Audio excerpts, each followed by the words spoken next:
habang buhay tayo, lalo na especially sa kagaya kong tatay, no, lagi tayong magta-target ng malayo para sa mga anak natin.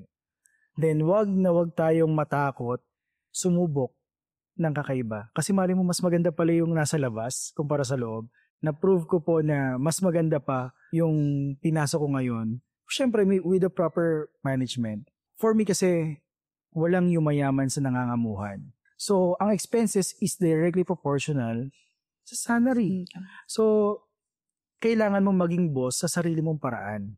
So, through Grab, for me, boss ako kasi sa akin yung oras. After kung magbiyahe ng isa, umuwi ako, walang boss na magagalit sa akin. Pero, syempre, kung ganun ang mindset ko, hanggang dun lang ako.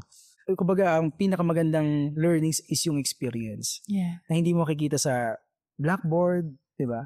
Wala namang hindi kakayanin kung gusto yun eh. Sa technique tayo kukuha ng at saka disiplina sa sarili. Disiplina sa paggastos. Kasi doon na yan, hindi matutupad ang pangarap mo kung labas ka ng labas na wala namang kabuluhan. Kumbaga mag-ipon ka dahil meron kang gusto. Yung disiplina sa paggastos, yun talagang number 1 eh.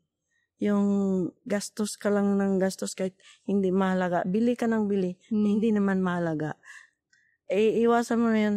Sa pagtanong-tanong ko sa mga Mobit rider, tinatanong ko po kung okay pa sa Mobit.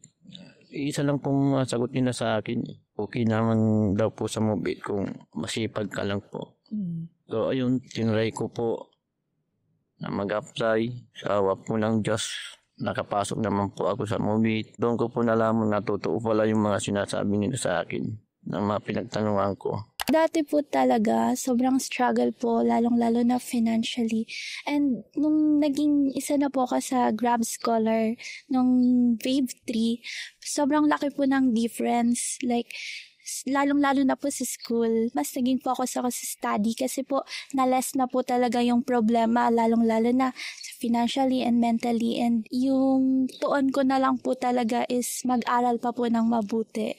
And yung sa family naman po, syempre, andun po yung everyday struggle na, ay malapit na naman yung katapusan, goodbye naman po ng tuition.